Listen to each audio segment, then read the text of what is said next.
Oh, I know what it is.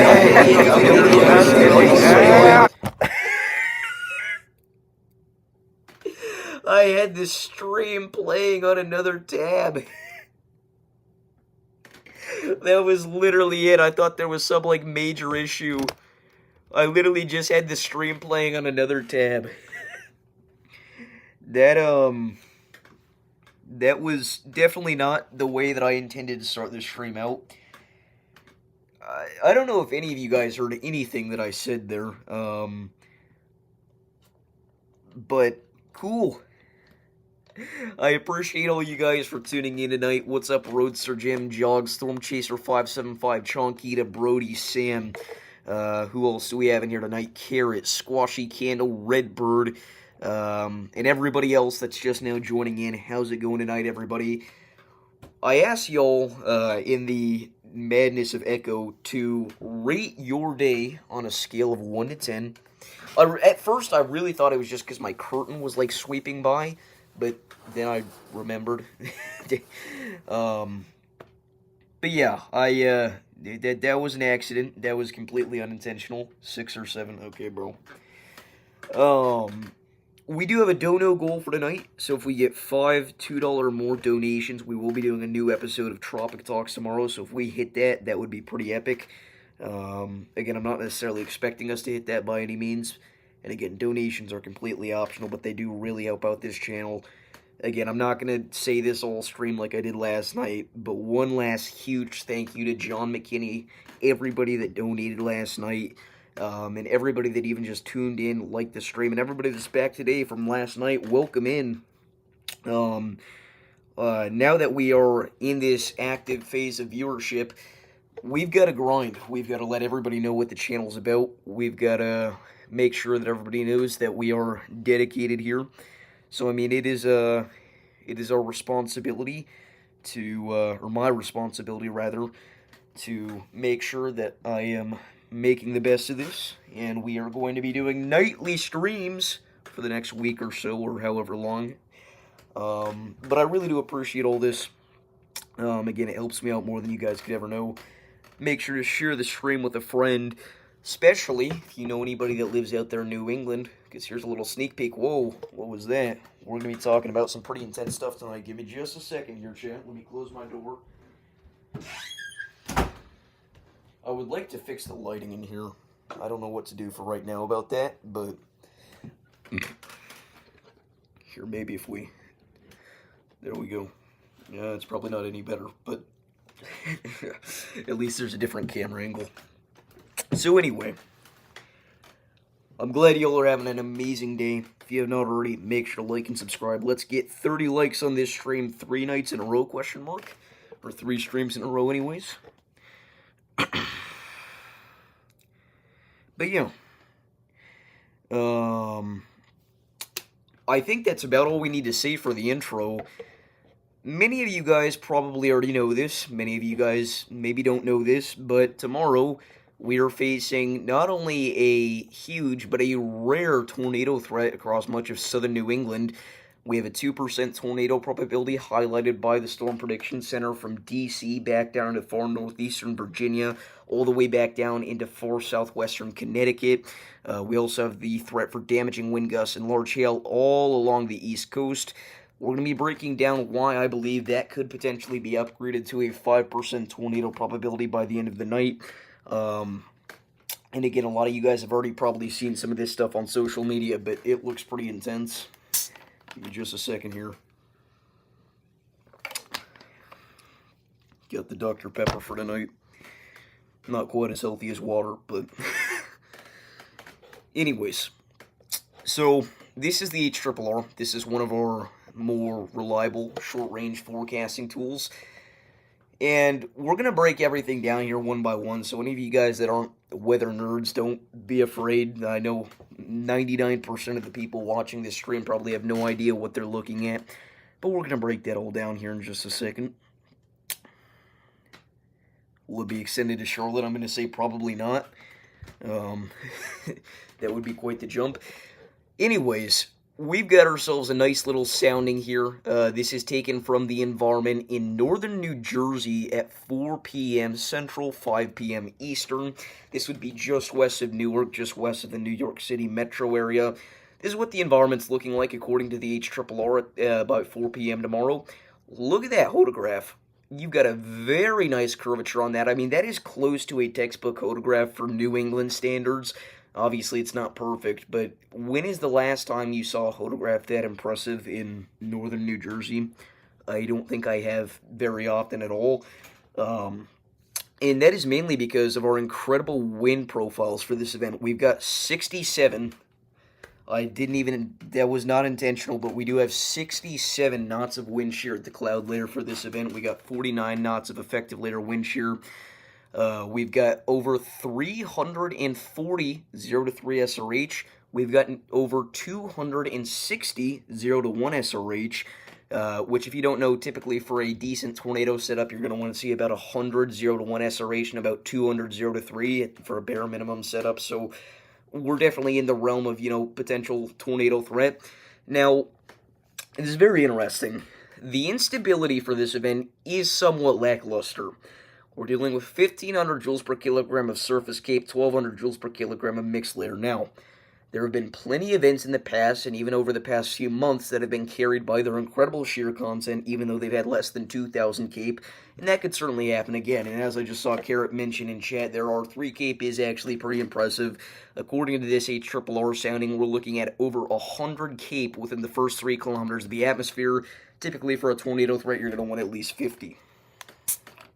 In just a second. But lapse rates aren't great either, which could potentially prevent any sort of major quick upscale growth. I will note our storm slinky is actually pretty nice, looking very curved, 75 degrees. But overall, The HRRR wants the threat for a couple of tornadoes. Maybe in a worst case scenario, we see a strong tornado if things set up like this. If we go over to storm mode, you will see it is actually semi-supercellular, but we don't get a lot of those supercells. And my best guess as to why would just be that crappy storm mode, but look at that. Right there in northern New Jersey, where the prime environment was for this setup, that is exactly where we've got a supercell to pop up. Now, this possible hazard type says none. That's because we picked a spot just on top of the ocean there, so the instability is going to be crazy low. But imagine if the instability was higher. Look at this sounding. I mean, this supercell is going to have a really nice environment to move through. There aren't really a whole lot of issues with this setup. Last night, we had a 10% hatch risk. We had incredible wind shear content. We had really good instability, but our storm mode was pretty terrible. This time we've got okay instability, decent wind shear, and a pretty good looking storm mode, so it's kind of, the opposite of what we were looking at last night. Again, if the HRRR is correct, we could see a couple of tornadoes, maybe a brief strong one. But the NAM, as I saw a few people referencing in chat, has quite a bit of a different picture. This is the newest run of the NAM at the time of this stream, the 0Z.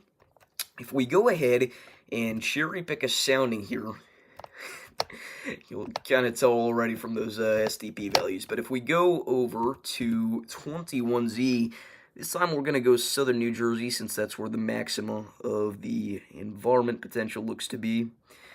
Here we go. Here's a nice sounding from central New Jersey. Now, the first thing that you probably noticed right off the bat is you got the possible hazard type of PDS Tor. Now, that doesn't necessarily mean too much. We typically don't like to judge a sounding just based off of what the possible hazard type shows or what the effective layer STP shows. That's kind of pointless because that doesn't really tell you anything about the environment in particular. That just says, hey, there is the threat for potentially a strong tornado or two. Now, again, the difference between the HRRR sounding and the NAM sounding comes down to mainly one thing: Cape. With the HRRR sounding, we had just over 1,500 surface instability. With the NAM sounding, we have over 2,600 surface instability, nearly 2,000 mixed layer Cape. We've still got over 300 0-1 SRH. We've still got incredible shear content. We've still got even an even better looking autograph. I mean, for southern New Jersey, guys, I mean, this is a once per year kind of thing. I mean, this is a SIG Tour setup in southern New Jersey. Now, the chance that we see a 10 hatch for this event is so astronomically low, it's not even funny. But the chance that it performs like a 10 hatched event, or 1 in 3, I would not be shocked to see multiple strong tornadoes with this setup if the NAM comes to fruition. Now, the reason we're not going to see that 10 hatch threat get introduced is because the threat is very localized. It's mainly across New Jersey and then maybe far western Long Island, just to make Vincent happy. But your actual potential for a strong tornado in that localized region is decently high. This is another perfect example as to why we need a 5-hatch tornado probability to be introduced. If anybody that has any connections to the National Weather Service, so the SPC or whatever is watching this stream, we need the 5-hatch risk. I know I say this every single time we have a moderately impressive event, but that just goes to show how much we actually need it. This is the definition of too big to be a 5%, but too little to be a 10 hatch, too little to be a 10. Give it the 5 hatch. Please. Please. But yeah, HRRR, NAM, both have very different views. NAM's looking a little worse in terms of SRH content and instability. In a best case scenario tomorrow, we just see a couple of storms that try to rotate. In a worst case scenario tomorrow, we could be looking at a localized tornado outbreak. There's almost a 0% chance that they leave this at a 2% tornado probability. I think they'd be foolish to, honestly. NATOcast actually is already rocking the 5% for this event. If we go over to NATOcast, the AI forecasting tool, again, take this all with a grain of salt. There's no human touch or human input into this model. But you'll notice that it does have that 5% tornado probability highlighted across, again, much of northern New Jersey, eastern PA, southern New York, that vicinity there. And it's entirely possible for NATOcast to introduce a very small 10 non-hatch risk into that area. I'm not expecting it, but it's not impossible. 10 hatch risk, I think, is a bit far-fetched. But, again, 5 hatch. Give us the 5 hatch. Yeah, it just frustrates me, but what can you do?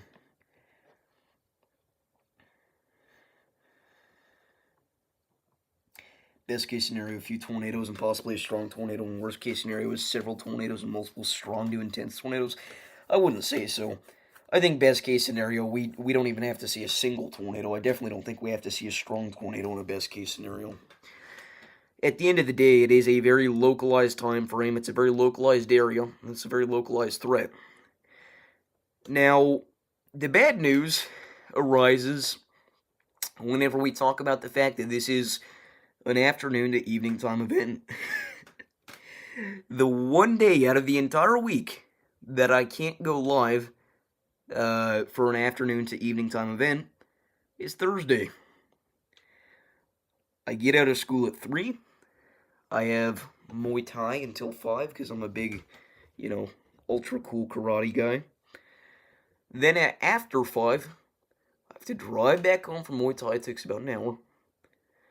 Then I eat supper. It's about 6:30. Then I have band practice at 7 to 9 p.m. So there's not really much that I can do. I would love to go live for this event. It looks super fun. When is the last time we went live for Southern New England? I can't even tell you. It was probably last year.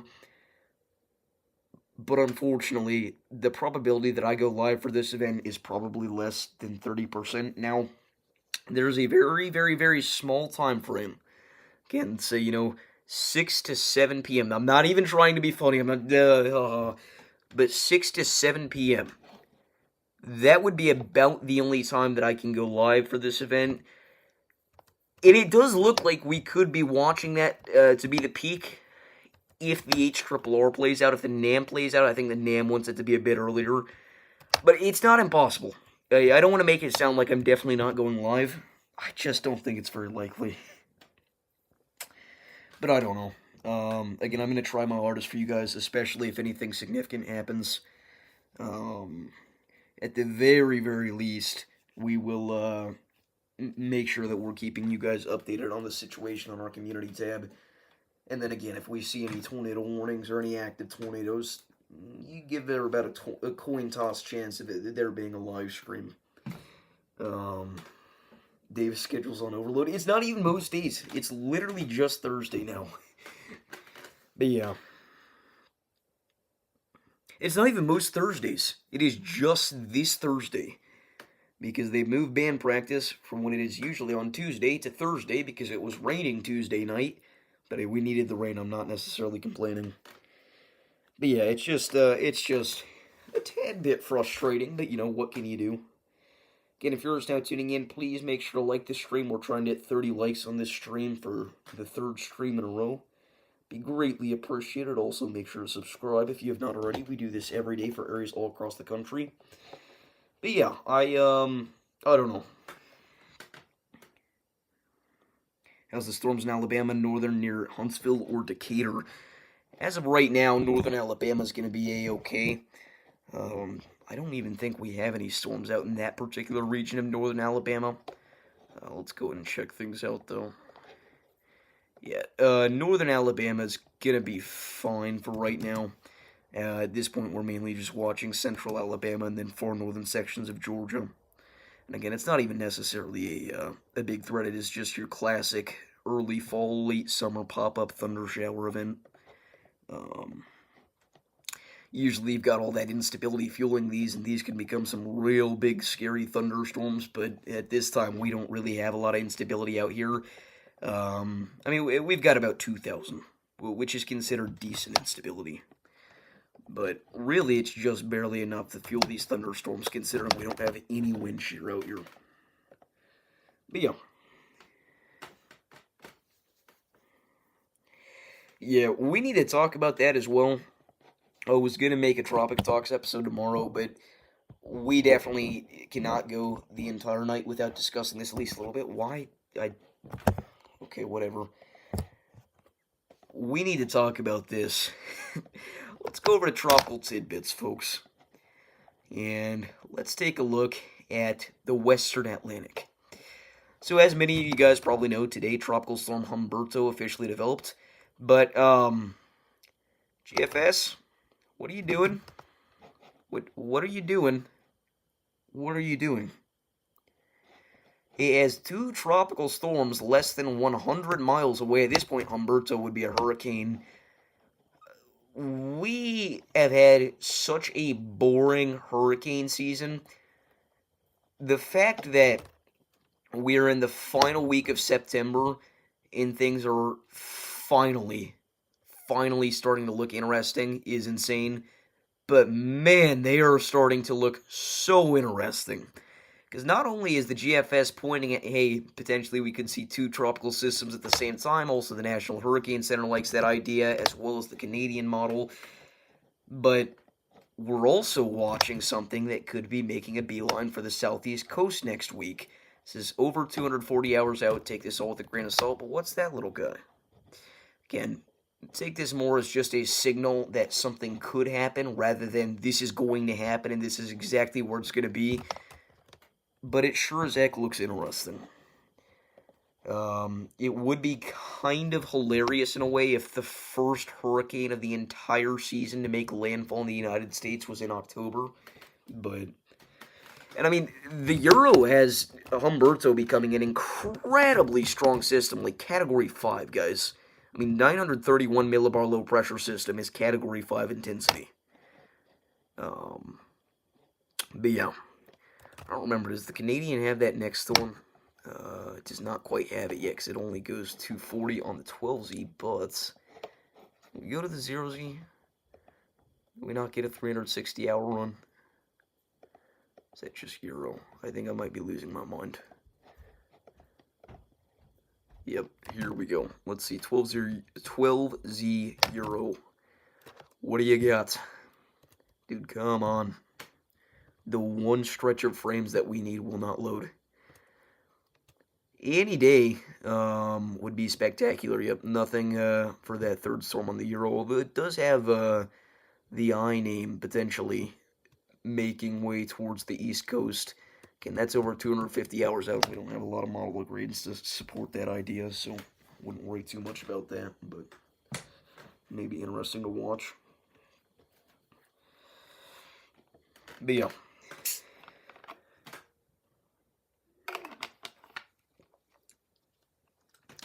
Again, if you're now tuning in, make sure to like the stream and subscribe if you've not already. It's greatly appreciated. Again, the sport last night was insane. Still trying to process what happened.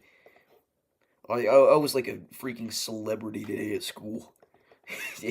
Everybody came up. You had 1,100 people watching you at once last night? But no, I seriously do really appreciate it. I mean, it's awesome. And again, it cannot be possible without all you guys. Again, God bless. I really do appreciate every single person that decides to tune into the stream, like, subscribe, donate, whatever. It's all awesome, and it all helps in its own way. But yeah. I mean, there's not a whole lot else to say. Not going to end yet, but this is not going to be an hour or two long stream, because I got school in the morning, and I've got a couple more things I want to get done before I go to bed.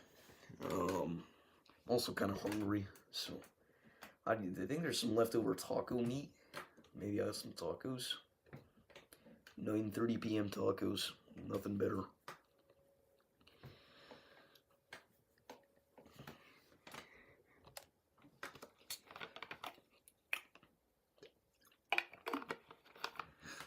But yeah. Trying to think about what else to talk about. I mean, it's September. weather's not known for being notoriously active in September, which is why this is kind of an interesting event. A lot of people don't know this, but New England's tornado season usually is late summer, early fall.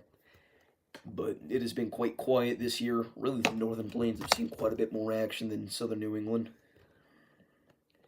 Again, North Dakota with the most tornadoes in a single year in the state's history.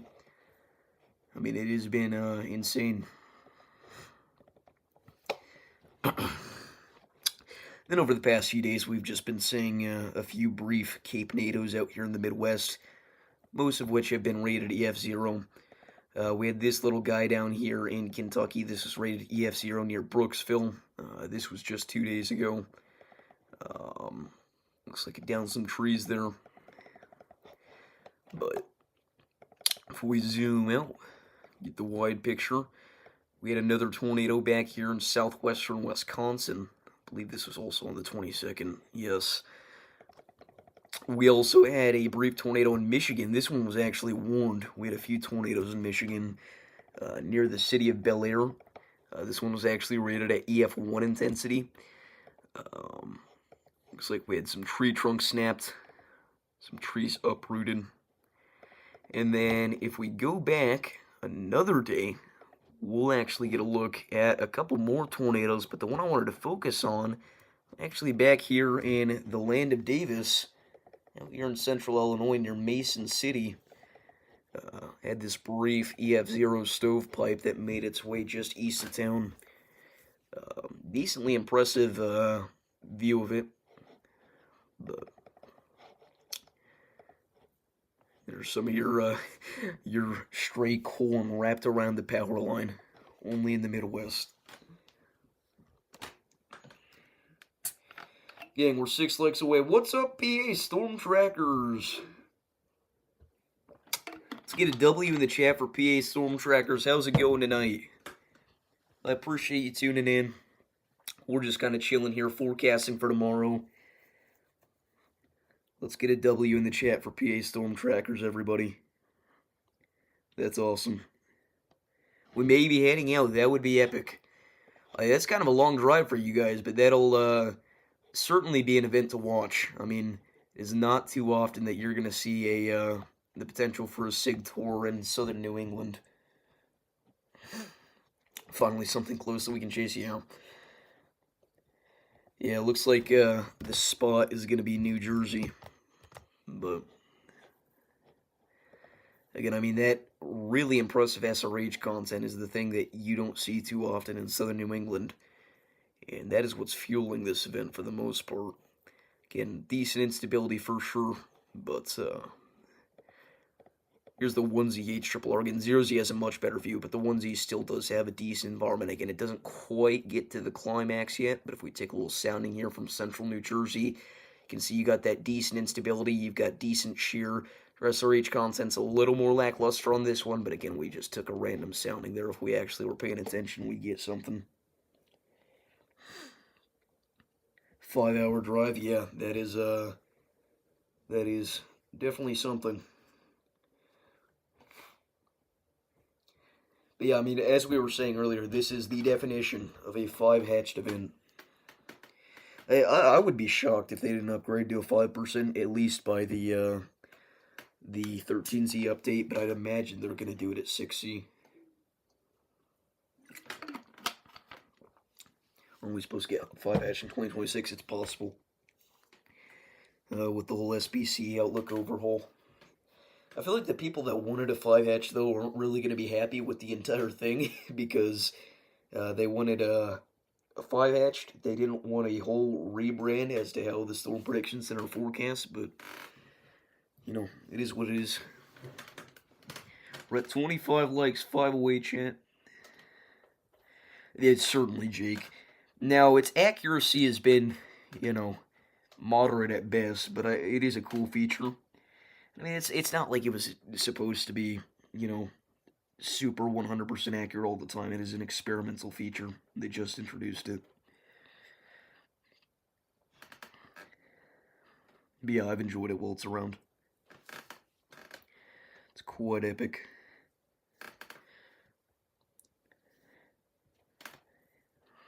And let me know where y'all are tuning in from. We're just 2 likes away, chat. 2 likes away. This would be the 3rd stream in a row that we've hit 30 likes. That would be epic. Again, last night was insane.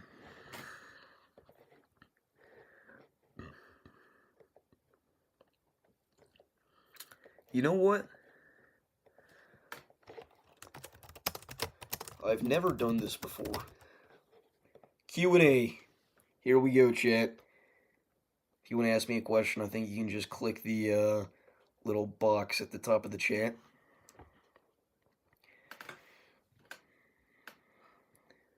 You ask me questions, we'll answer them live on stream.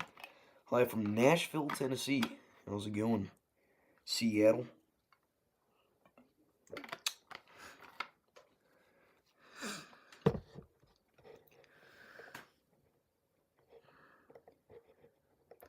I don't even know how to filter just the questions.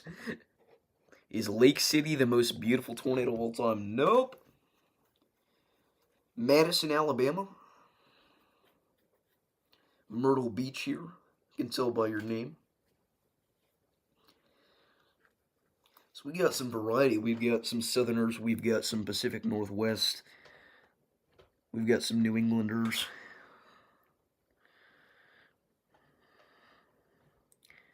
I don't know, I guess you wouldn't call Pennsylvania New England, but some Appalachians. Yeah, certainly, Mark. We're kind of talking about that. In the worst case scenario, I definitely could see a strong tornado tomorrow. And again, that would be if something like, if the NAM plays out. Originally from Illinois. Hey, that's me here.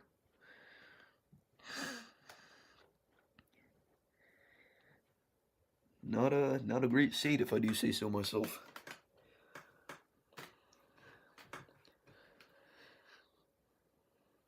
Do you think the setup is similar or better than the Northeast setup we had a couple of weeks ago?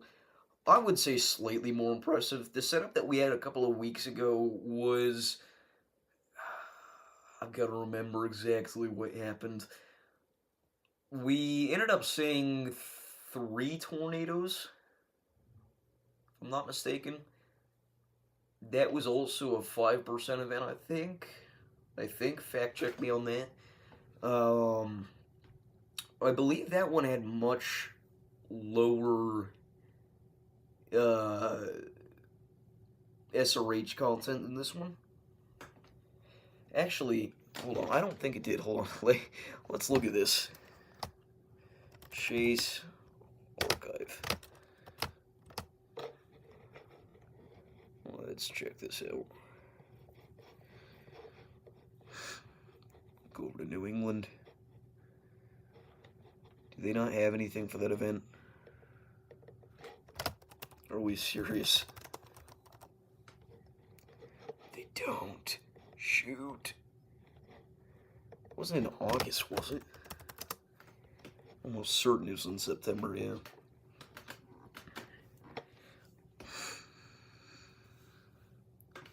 But yeah, I mean, in all honesty, we could have seen much worse from that event, and I think that's certainly the case. This time around, I think it looks like a pretty similar setup. Let's see, do we hit the big 3-0 likes? We did! Or wait, no, we're at 29. One more!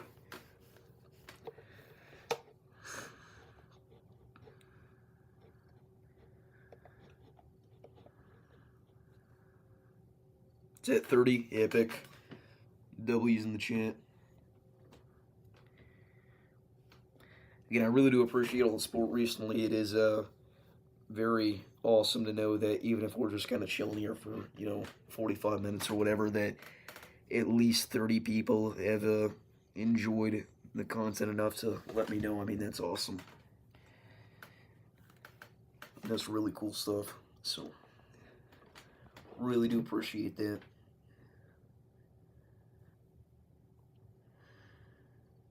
Playing Fortnite and watching your stream.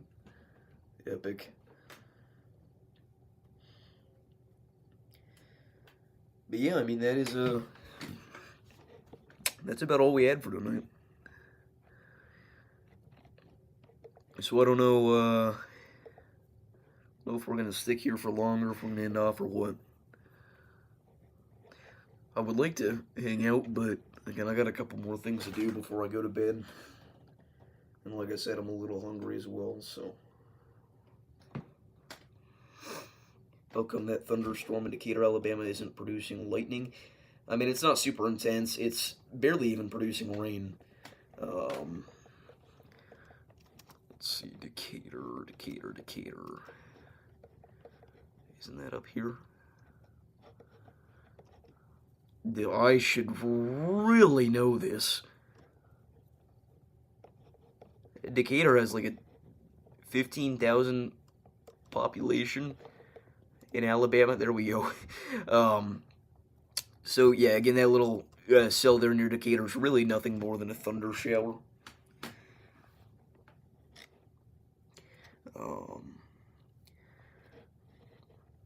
But yeah, I mean, it's not going to produce lightning. Again, it's not super intense. There's not really any instability out here for these guys to take advantage of. There's barely any further south. Really, it's kind of impressive that these can even develop out here. There is a Decatur in Illinois, yeah. A much bigger one.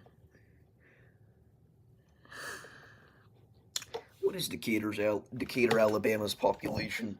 I think it's around 15,000, like I said. Decatur, Alabama population. 60,000? I did not know it was that large. That is larger than Decatur, Illinois, for sure. Oh, no, it's not. Decatur, Illinois is about 70,000. That is still way higher than I thought.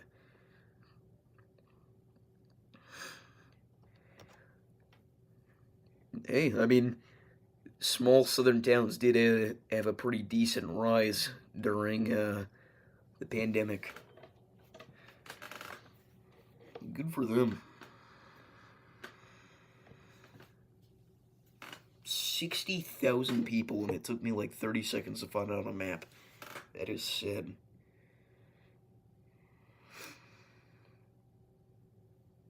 Thank you, Bill.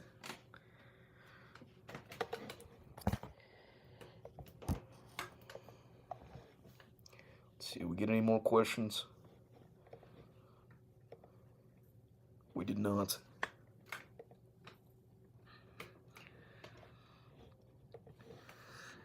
Yeah, I did not realize Decatur, Alabama was that big. I also thought Decatur, Illinois was about 60,000. I didn't think it was 70,000.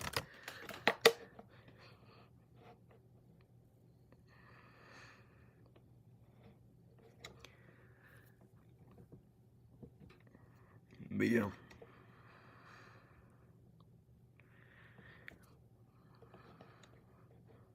I don't know how that would be possible, Jake. I mean, maybe, like, where are you getting your information from? Like, maybe it's just, like, a glitch. It's not classified on DAT or something, but there's no way it's still preliminary.